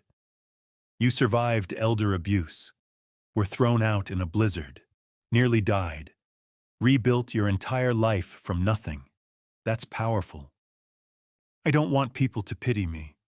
It's not pity, it's hope. You're proof people can start over. Even at 77, even after losing everything." I thought about it for 3 weeks. Every time I looked at my speech, I heard her words. "It's missing you." She was right. Haven Hope had saved my life. If I didn't tell people why this work mattered to me, what was the point? In mid-January, I started over. I rewrote everything. This time I started with February 13th, 2021. The blizzard, the cold, the hypothermia. I didn't use names, just my son-in-law and my daughter. I talked about being Henry, becoming Robert, Officer Marshall, Dr. Lorraine, Haven Hope giving me a second chance, then silver bridges, turning pain into purpose, helping 420 women because I knew what it felt like to have nowhere to go. First draft 11 pages. I cut it to 7, then 5. Better. In late January, I asked Denise to listen. We sat in the common room after dinner. I read the whole thing. When I finished, she was crying. "Denise," she wiped her eyes. "That was beautiful, Robert. This is going to change lives." That night I couldn't sleep. I kept thinking about the gala, about standing on stage, about telling my story to 250 people. And then I thought about Christine. I'd been ignoring her letters for months. The lawyer, the $75,000 donation. But I knew she worked in marketing, event organizing, corporate events, nonprofit galas. What if she was involved in this one? The next morning I asked Lorraine, "Who's organizing the gala?" "A company called Pinnacle Events." "Why?" I looked it up. There it was, on their website. Christine Wallace Grant, Senior Marketing Manager. My daughter was organizing the gala where I'd be speaking, but she wouldn't know. The program listed me as Robert Wallace, Director of Elder Services. She didn't know my middle name, never called me Robert. To her, I was Henry, and Henry was gone. An idea formed. Dangerous, maybe foolish. What if I invited her? Not directly, but anonymously. A last-minute addition to the guest list. She'd come. She'd see the program. Robert Wallace. She wouldn't know it was me, not until I walked on stage. Then she'd see that I was alive, healthy, that I'd built something, that I didn't need her to save me, because I'd saved myself. I talked to Dr. Lorraine about it. "Are you sure?" "No, but I think I need to do it." Why? Because I need closure, and maybe she does too. Lorraine nodded. Okay. I'll make sure she gets an invitation. The next 3 weeks blurred together. I practiced every night, in my room, in the mirror, out loud. 7 minutes, perfect. Denise listened twice more, cried both times. Owen came to visit. I told him about the gala. He said he'd be there. Front row. Dr. Lorraine arranged a suit. Navy blue. It fit perfectly. Everything was ready, except me. On the morning of February 16th, I woke at 5 a.m., couldn't go back to sleep. I sat at my desk and read through my speech one more time. My name is Robert Wallace, but 4 years ago I was known as Henry. I closed my eyes, took a deep breath. In 12 hours, I'd be standing on a stage at the Fairmont Copley Plaza, in front of 250 people, including my daughter, who didn't know I was coming, who didn't know Robert Wallace was Henry, who didn't know her father had survived. I opened my eyes. The speech sat on my desk. 5 pages. 7 minutes. 4 years of my life condensed into words. I folded it and put it in my jacket pocket. 3 weeks of preparation, and then the night arrived. The ballroom at the Fairmont Copley Plaza was breathtaking. Crystal chandeliers hung overhead, casting warm golden light across the room. Round tables draped in white linen filled the space, each topped with candles and small floral arrangements. A string quartet played Vivaldi in the corner, while 250 guests in evening wear mingled with champagne glasses in hand. I stood near the entrance, tugging at my tie. The navy blue suit felt wrong, too tight, too formal, like I was wearing someone else's skin. Owen had bought it for me. You're the guest of honor, Robert. You can't show up in khakis. But I felt like a fraud. Dr. Lorraine appeared beside me. You look great. I feel like I'm going to throw up. She smiled. That means you care. Come on. Our table's up front. She guided me through the crowd. I caught fragments of conversation, fundraising goals, board elections, grant deadlines. This was their world, not mine. We reached a table near the stage. Denise was already there in a burgundy dress I'd never seen before. She looked elegant, happy. Robert. She stood and hugged me. You clean up nicely. Thanks, I said, unsure it was true. Owen arrived moments later with his wife, Anna. He clapped my shoulder. Ready? No. Good. At 7:10, the lights dimmed. A tall man in his 40s stepped onto the stage, polished and confident. Good evening. My name is Preston Mills, and I'm honored to be your host tonight. Applause filled the room. We're here to celebrate 5 nonprofit organizations changing lives across Greater Boston. Organizations that provide hope, dignity, and community. He listed them: food banks, youth mentorship, domestic violence shelters, mental health services. Then he said, Haven Hope, dedicated to helping older adults experiencing homelessness rebuild their lives with dignity and purpose. The applause felt distant. My heart was pounding too hard. To tell us more, Preston continued, please welcome my colleague, Christine Wallace-Grant. The room tilted. Christine. I'd known she worked for Pinnacle Events. I'd known she might attend. I hadn't expected to see her on stage. She stepped into the spotlight. Black dress, simple, elegant, but thinner than I remembered. Her cheekbones were sharper. Dark circles lingered beneath her eyes. She looked exhausted. She smiled professionally as she reached the microphone. Good evening. Her voice was steady, practiced. But I heard the strain underneath. Haven Hope was founded in 2010 to address a growing crisis: older adults, especially women, experiencing homelessness for the first time. Women who worked their whole lives, raised families, and contributed to their communities, only to lose everything through illness, divorce, or hardship. She paused. In 2021, Haven Hope launched Silver Bridges, a comprehensive support program for women over 50, job training, healthcare navigation, mental health services, and housing assistance. In 3 years, Silver Bridges has helped over 400 women rebuild their lives. Applause. Christine glanced down at her card again. Tonight we honor the man who created Silver Bridges, a man who understands this work not just professionally, but personally. Please welcome Mr. Robert Wallace, Director of Elder Services at Haven Hope. The room erupted. I didn't move. Lorraine leaned toward me. Robert, go. I stood. My legs felt borrowed. I walked toward the stage, each step heavier than the last. 5 stairs. I climbed them. The lights hit me. I was 15 feet from Christine. She turned toward me. For a heartbeat, she looked at me like a stranger. Polite, professional, then recognition hit. Her eyes widened as she took in my face, the scar above my eyebrow from the night I fell in the snow, the slight limp from decades of carpentry work. Her mouth opened. No sound came out. The microphone slipped from her hand. It hit the stage with a sharp clang. The ballroom froze. 250 people fell silent. Preston rushed forward. Christine, are you okay? She didn't answer. Tears streamed down her cheeks as she stared at me, one hand covering her mouth. Do you need to sit down? He asked. She nodded faintly. He guided her down the steps. She kept looking back at me, pale and shaken. The entire room watched her go. Then they looked at me. I stood alone at the podium. Faces filled with confusion and concern. The quartet had stopped playing. The silence was total. I searched the crowd. Lorraine sat calmly, steady as stone. Denise had tears in her eyes, but was smiling, nodding encouragement. Owen met my gaze and gave a small nod. Then I saw Christine. She stood at the edge of the room, one hand braced against a pillar. Preston hovered beside her, worried, but she wasn't looking at him. She was looking at me. Mascara smudged, breathing unsteady, but she was looking at me.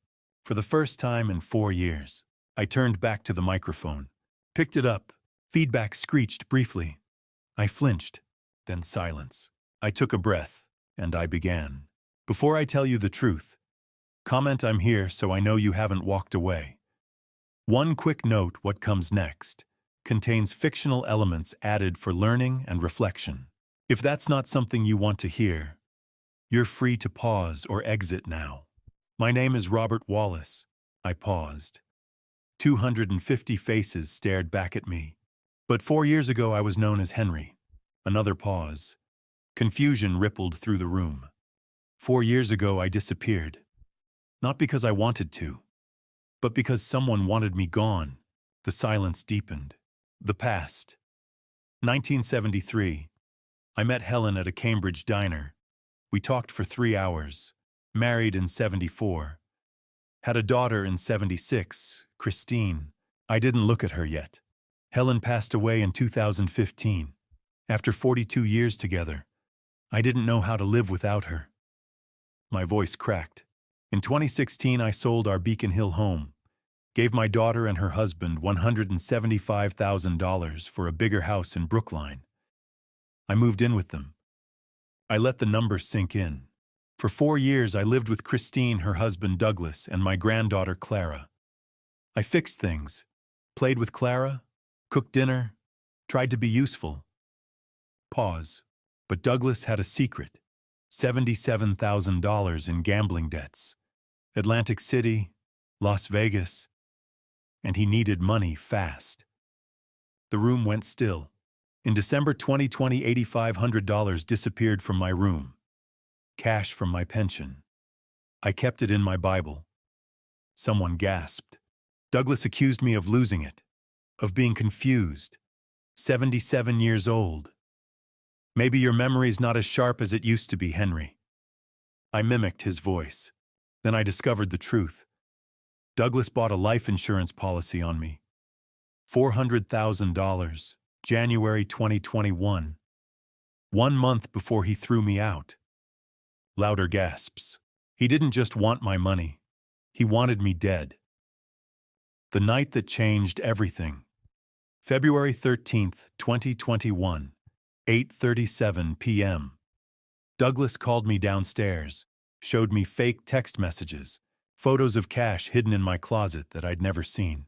My hands gripped the podium. He told Christine I'd stolen from them. She stood there, silent. When I begged her to believe me, she said nothing. A sob from the side of the stage. Douglas gave me 10 minutes to pack, to leave. Negative 15 degrees outside. A blizzard. I was 77. I had $37 in my wallet. A spring jacket. No hat. No gloves. The room froze, and my daughter watched as her husband threw me out into the snow to die. My voice broke. Clara screamed, "Grandpa, please stay." Douglas dragged her inside. The door slammed shut. Long pause. No, I walked into that blizzard, alone, at 77. Nowhere to go, I thought. This is how Henry Wallace dies. The rescue, but I didn't die. I looked up.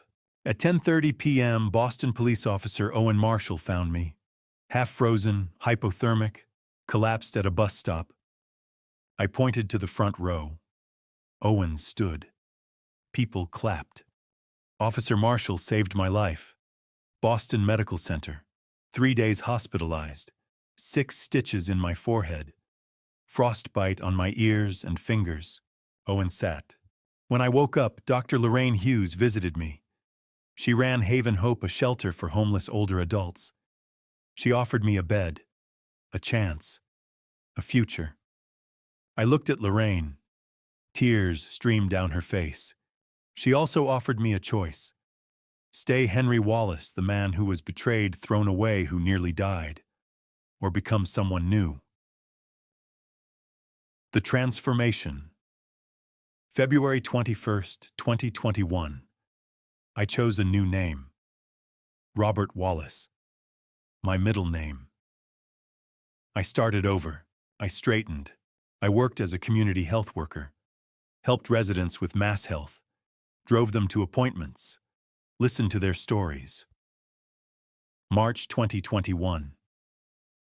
Douglas was arrested. Fraud. Elder abuse. Attempted manslaughter. 30 years. Murmurs rippled through the crowd. I kept working. 2021, I started Silver Bridges to help women over 50 experiencing homelessness. Not just housing, job training, health care, mental health support, child care, resume help, everything needed to rebuild. My voice strengthened. We are first year 65 women. End of 2023, 205. Today, Silver Bridges operates in 7 Massachusetts cities. Over 420 women helped. Applause started. I raised my hand. Not me, we, Lorraine, Denise, Owen, Patricia, every Haven Hope resident, every donor, every volunteer. We did this together. The message. Why am I telling you this tonight? I looked directly at Christine. Her face was wet with tears. Because if you've been betrayed, thrown away, told you're too old, too broken, too far gone, you're not. My voice steadied. You can start over, become someone new, build a life that matters, at 77, at 80, at any age. Pause. And to those who threw you away, you don't need their forgiveness. You don't need their apology. You just need to survive, then build something better. The ending. 4 years ago, Henry Wallace disappeared in a blizzard. He was supposed to die, alone, forgotten. I smiled. But he didn't die. He became Robert Wallace, Director of Elder Services, founder of Silver Bridges. Tonight, standing here before you, I am proof it's never too late. To start over, to become who you were meant to be, to turn tragedy into purpose. I looked at the audience, then Christine, then Owen, Lorraine, and Denise. Thank you for giving me a second chance, for believing an old man in a blizzard could become something more. This is just the beginning. I stepped back. For 3 seconds, silence. Then Owen stood. Then Lorraine. Then Denise. Then the entire front row. Then the whole room. 250 people standing, clapping, crying, shouting. And from the side of the stage, a broken voice. Dad. Christine. I closed my eyes. Peace. I stepped back from the microphone. My legs shook, my hands trembled. But I was still standing. 7:55 p.m. The applause went on for 3 minutes. I walked down the stage steps. Lorraine rushed forward and hugged me tight. Owen shook my hand, his grip firm. Denise wiped her eyes and whispered, "You did it." But I wasn't looking at them. I was looking at Christine. 8 p.m. She stood 10 feet away. Black dress, thin frame, red eyes. She took one step toward me, then stopped. Dad, she whispered. Her voice barely carried over the fading applause. Dad, I looked at her, really looked at her. 4 years. 4 years since that night. I said nothing. She took another step. I'm so sorry. I held up my hand. Not angry, not cold, just not ready. Christine, my voice was quiet. Not yet. Her face crumpled, but she nodded and stayed where she was. The room had gone quieter now. People were starting to sit down. Conversations murmured. Someone laughed nervously. And then, boom! The back doors of the ballroom slammed open. 8:05 p.m. Every head turned. A man stood in the doorway, disheveled, unshaven, red eyes, baggy jeans, and a wrinkled jacket. He looked like he hadn't slept in days. Douglas Grant. The room went silent. Robert Wallace. His voice echoed through the ballroom, raw, furious. You destroyed my life. People gasped. Chairs scraped. Someone screamed. Lorraine grabbed my arm. Robert, get back! But I didn't move. Douglas stormed down the center aisle. Security guards near the entrance started moving, but too slow. He was fast, desperate. 30 years, I got 30 years because of you. 50 feet away, then 30, Owen stepped in front of me. Sir, you need to leave. Now. Douglas didn't stop. 8:06 p.m. He swung. His fist connected with Owen's jaw. Owen stumbled back, hit a chair, and went down hard. The crowd screamed. Douglas kept coming. 20 feet, 15, 10. He stopped right in front of me. Close enough that I could smell the stale alcohol on his breath. See the broken blood vessels in his eyes. You were supposed to die in that blizzard. His voice shook. I set it all up. The texts, the cash, the insurance policy. $400,000. He was shouting now, spitting. His hands were fists. You were supposed to freeze to death. Alone. And no one would have known. But you lived. You became this. He gestured wildly at the stage. At the banner that read, Haven Hope 15th Anniversary Gala, and you ruined me. I looked at him. This man who had thrown me out, who had wanted me dead, and I felt nothing. No, Douglas, I said quietly. You ruined yourself. His face twisted. 8:07 p.m. Dad, stop. Christine ran forward, stepped between us. Her hands were out shaking. Douglas, please, just go, please. He looked at her, and for a second I saw something flicker. Pain, regret, anger. Then he shoved her, hard. Christine fell backward, hit the floor. Her head cracked against a chair leg. I moved without thinking, dropped to my knees beside her. Christine, Douglas lunged at me, but he didn't make it. 8:08 p.m. 4 police officers swarmed him from behind. They grabbed his arms, forced him down. He fought, kicked, screamed. Get off me. He stole my life. I had it all set up, the insurance, the texts, the cash in his closet. I planted it all. The entire ballroom heard him. 250 witnesses. Douglas Grant, confessing to everything.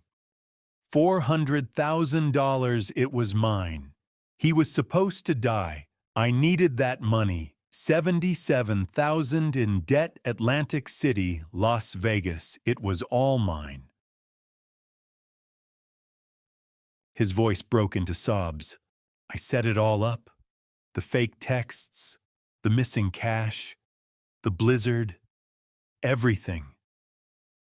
He was supposed to disappear, and then I'd have the money, and I'd be free. The officers wrestled him to his stomach, cuffed his hands behind his back. 8:10 p.m. Detective Warren Hayes walked through the crowd.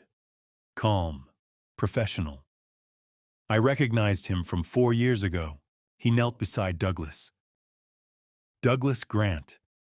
You're under arrest for assault violating a restraining order and, he glanced at me, about 6 other charges we'll add based on what you just said.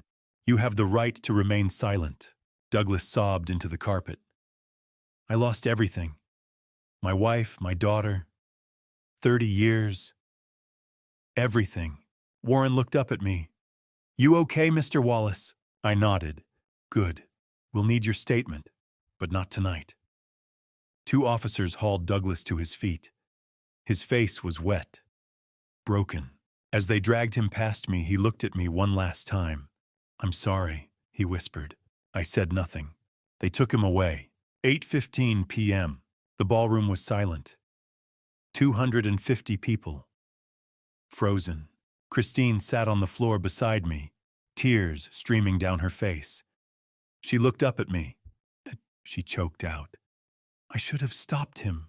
That night. I should have. Her voice broke. She dropped to her knees, hands clasped. I'm so sorry. I'm so sorry. Please, please forgive me. I looked down at her, my daughter, who had stood silent while her husband threw me into a blizzard to die. I didn't know what I felt. The crowd was silent, waiting. Lorraine stood behind me. Owen was on his feet now, holding his jaw. Denise had her hand over her mouth. Everyone was watching. Christine sobbed, broken, desperate. And I didn't know what to say. The silence stretched. 10 seconds, 20, 30, and then something happened. Something I didn't expect. She stood up.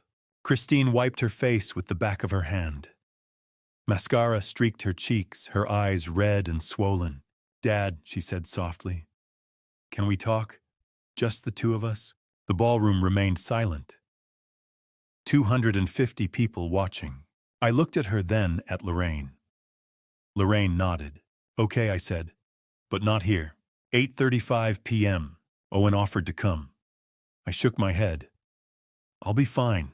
Christine led me through a side door, down a hallway of mirrors and gold trim past stunned hotel staff. We walked in silence. 8:40 p.m. The courtyard was small and quiet. String lights hung above. A fountain gurgled nearby. Stone benches sat beneath ivy-covered trellises. February cold bit the air. My breath showed. Christine sat on one bench. I chose another 5 feet away. For a long moment, neither of us spoke. I need to tell you something, she whispered. Something I should have told you 4 years ago. I waited. Douglas hit me. October 2020. I was pregnant with our second child. I lost the baby 2 days later. She stared at the fountain. He blamed me, said I was too emotional, that it was my fault. And I believed him. The water burbled softly. It got worse. He drank, yelled, threw things. Once he grabbed my wrist so hard it bruised for weeks. I told people I'd fallen. My hands tightened. By December, I was terrified. But I stayed. For Clara. I thought if I stayed quiet, if I didn't provoke him, he'd stop. She finally looked at me. Then you came to live with us. Things improved.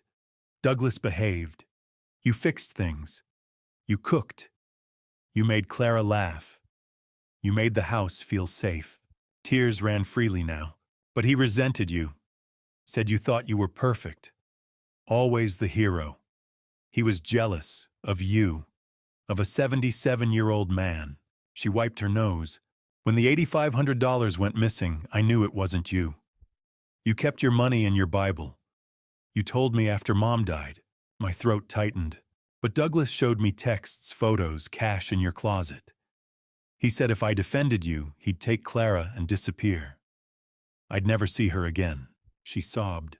So that night, February 13th, when he accused you, when he threw you out, I said nothing. I was scared. I was a coward. She looked at me desperate.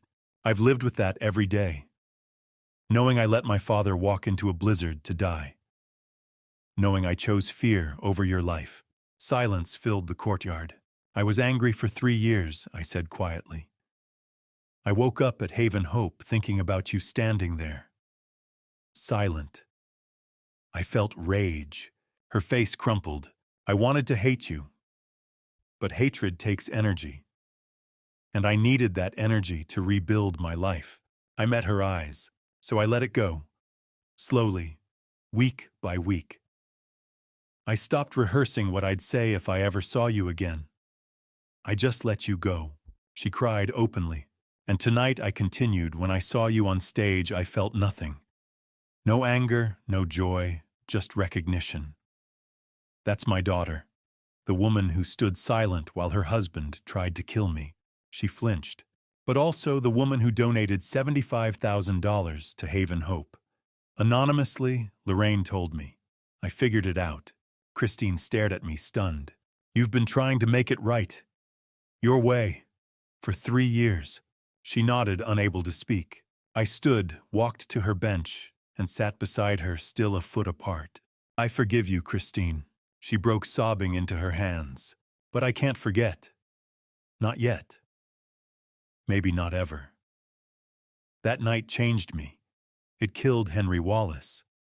I can't bring him back. She nodded through tears. We sat in silence. Then she spoke. Clara asks about you every week. She's 10. She still sleeps with Mr. Floppy, the rabbit you gave her. My chest tightened. She thinks you're dead. I told her you moved to California. I couldn't tell her the truth. She looked at me. Can I tell her you're alive? Please, she doesn't have to see you. I thought of Clara screaming as Douglas dragged her away. Yes, I said. You can tell her I'm alive, that I'm okay, that I think about her. Christine smiled faintly. And maybe someday, I added, we can talk about meeting her. But not yet. Of course. Thank you. She squeezed my hand once, then released it. 9:00 p.m. We sat quietly. Then she stood. Thank you, Dad. I know I don't deserve forgiveness. I stood as well. No one deserves forgiveness, I said. That's why it's called grace. She smiled sadly and walked back toward the ballroom. I watched her go. I felt lighter. Not healed, not whole, but lighter. It was a beginning, fragile, uncertain, but a beginning. I woke up the next morning in my room at Haven Hope, room 12. Same bed, same blue blanket, same window facing the park. But my phone was buzzing. 43 missed calls, 112 text messages, 207 unread emails. I sat up staring at the screen. The first text was from Owen Robert, check the news. You're everywhere. I opened my browser and found it instantly. Someone at the gala had recorded my entire speech 20 minutes from "My name is Robert Wallace" to the standing ovation. They had uploaded it to TikTok sometime after midnight, with a caption that made my stomach tighten. 77-year-old man thrown into a blizzard by his son-in-law becomes director helping 420 women rebuild their lives. His daughter stood silent. His son-in-law wanted him dead. This is the most powerful speech I've ever heard. By morning, the video had 50,000 views. By noon Wednesday, it hit 200,000. By evening, 500,000. Comments flooded in faster than I could read them. I'm sobbing. This man is a hero. Where is the daughter now? She owes him an apology. 40 years for Douglas, not enough. I want to donate to Haven Hope. Where can I send money? Someone created a Facebook page called Justice for Robert Wallace. Another launched a change.org petition demanding Douglas's sentence be extended to life. The video spread to Twitter, Instagram, YouTube. By Thursday morning, over 2 million people had watched my story. CNN called. NBC called. Good Morning America wanted an interview.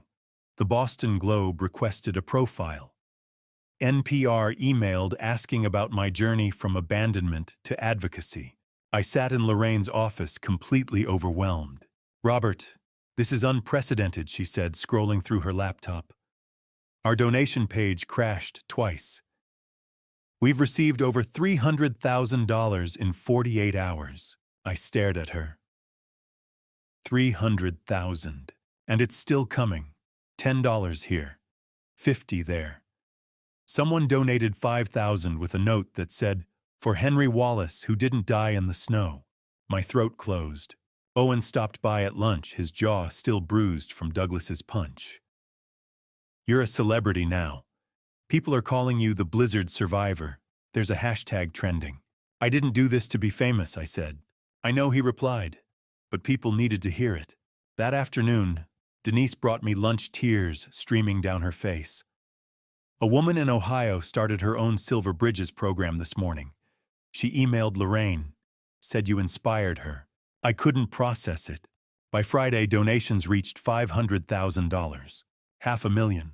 Lorraine called an emergency staff meeting. 20 people packed into the conference room. "This changes everything," she said, voice trembling. "We can open 2 more locations, hire more staff, double our capacity." The room erupted in cheers, but my mind drifted back 4 years to the blizzard. $37 in my wallet. No phone, no plan. If Owen hadn't found me, I would have died. That afternoon, a letter arrived on thick cream paper with an official seal. Lorraine read it aloud. "Dear Mr. Wallace, your story of resilience and service is an inspiration to the Commonwealth. You have turned personal tragedy into public good, the highest form of citizenship. With gratitude, Governor Maura Healey." I sat frozen. That evening, Detective Warren Hayes called. "Douglas was sentenced today," he said. For the assault at the gala, violating his restraining order and his public confession, the judge added 10 years. My hands tightened around the phone. Total sentence, 40 years. With time served, he'll be eligible for parole in 2035. He'll be 76. I did the math. "Good," I said quietly. "You okay with all this attention?" Warren asked. "I don't know," I said. "But if it helps others, maybe it's worth it." The emails from Christine began the day the video went viral. "Dad, I saw the video. I'm so proud of you. I'm so sorry. Please, can we talk?" The next day, Clara saw it too. "She knows you're alive. She cried for an hour. She wants to see you. Then I lost my job. The firm let me go because of the publicity around Douglas. I'm applying everywhere. I don't blame them. And finally, I'm in therapy, twice a week. I know I can't undo what I did, but I'm trying. For Clara, for myself, for you." I read every email. I didn't respond. "Not yet. You don't owe her anything," Lorraine said gently one evening. "I know," I replied. "But she's trying. That matters." "Does it?" I thought of Christine that night, silent, terrified. Of the $75,000 she donated anonymously. "Yeah," I said, "it does." By week's end, the video reached 5 million views. Haven Hope raised over $500,000. Douglas would spend decades in prison. Christine kept writing slowly, persistently, and I listened.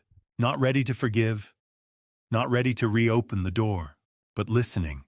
The video changed everything. Haven Hope could expand statewide.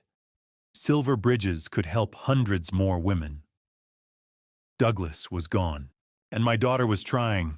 I didn't know what came next, but for the first time in 4 years, I felt there might be space for more than survival. Maybe there was room for healing. The email sat in my drafts folder for 3 days before I hit send. "Christine, I'm willing to meet. Coffee, somewhere public." She replied within 5 minutes. "Thank you, Dad." Wednesday, 2 p.m., Flower Bakery, South End. 3 days later, I walked in. She was already there, thinner hair, shorter, dark circles under her eyes. When she saw me, she stood. We both hesitated. "Hi, Dad." "Hi." We sat. 10 minutes of silence. Coffee growing cold. Finally, she spoke. "I'm in a one-bedroom in Dorchester. Clara and I share it. I work part-time at a bookstore. Still applying to marketing jobs, but—" She trailed off. "No one wants to hire me. I'm sorry." She looked up, surprised. "You're apologizing to me for what you're going through." Tears filled her eyes. "I let him throw you out. You were terrified, abused, protecting Clara. I understand now." We talked for 2 hours. About therapy, panic attacks, Clara asking about me every night. Douglas's debt credit cards, loans she never knew existed. "I'm going to pay you back," she said. "The $75,000, no, that money helped people. That's where it belongs." When we left, we shook hands. Just a handshake. But it was something. A week later, we walked Boston Common. Trees, bare ground, dusted with snow. Families with strollers. Dogs running. "I think about Mom a lot," Christine said suddenly. What she would think about all this. I took a deep breath. "She'd be heartbroken, but she'd forgive you." That's who she was. Christine's voice broke. "Would she be proud of you?" I thought about Helen. Our 42 years. How she believed people could change. "Yeah, I think she would. She'd be proud of you, Dad, for surviving, for building something good, for becoming Robert Wallace." I stopped walking. She said that. She always said you were stronger than you knew. My throat tightened. For the first time, Helen's presence didn't hurt. 2 weeks before Christmas, Christine called. "Clara wants to see you." My heart stopped. "Is she ready?" She's been ready for 4 years. We met on December 28th, a park near Christine's apartment. I got there early, hands shaking. Then I saw them. Christine walking across the grass. Beside her, a girl, taller, dark hair in a ponytail, pink jacket. Clara, 9 years old now. 4 years since that night. Christine pointed at me. Clara's eyes went wide. Then she ran. Covered in rampa, she crashed into me, arms around my waist, face buried in my coat. I froze, then wrapped my arms around her, and I cried. For the first time in 4 years, Clara pulled back, looking up at me with Helen's eyes. "I thought you were gone. Mom said California. But then the video. I knew you were alive." "I'm here," I whispered. "I'm right here." We sat on the bench. Clara talked nonstop. School. Friends. Mr. Floppy still on her bed every night. "Do you remember the birdhouse we built?" she asked. "I do." Can we do that again? Can you teach me more?" I looked at Christine. She nodded through tears. "Yeah, we can do that." Clara pulled out a folded paper. A crayon drawing. 3 stick figures. Tall with gray hair me. Medium with long hair Christine. Small with ponytail Clara. No one else. "That's our family. Just us 3. "What about your dad?" Her face hardened. "He's not my family anymore. He hurt you." "He hurt Mom." I folded the drawing. Put it in my pocket. "Thank you, Clara." We spent 2 hours together. Drew pictures, built stick towers, talked about everything and nothing. When it was time to go, Clara hugged me.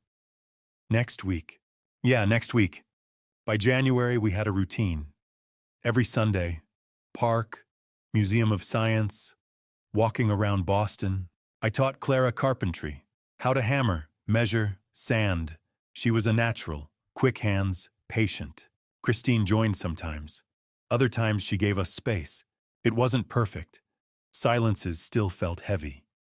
Moments when I'd look at Christine and remember. Moments when Clara mentioned something and I'd realize how much I'd missed. But we were trying, and that was enough. Fragile, like new wood not yet sealed, but real. The letter arrived in late January. Thick cream paper, official seal. Dear Mr. Wallace, you have been selected to receive the Governor's Medal of Service, the Commonwealth's highest civilian honor. Ceremony February 15th, 2025, Massachusetts State House. I called Lorraine. Did you know? She laughed. I wrote the nomination. The morning of February 15th, I stood in my room adjusting my tie. Navy suit. Same one from the gala. Denise knocked. Ready, Mr. Medal winner? No. Oh, good. That means you're human. The State House sat atop Beacon Hill Golden Dome, gleaming. 300 people filled the grand staircase hall. Owen in dress uniform. Lorraine in burgundy. Denise, Patricia, Haven, Hope residents. And third row Christine and Clara. Clara waved. I waved back. Governor Healy stepped to the podium at 2 o'clock. Today we honor a man whose story represents the best of Massachusetts. 4 years ago, Robert Wallace was 77.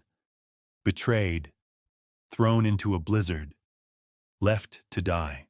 But Officer Marshall found him.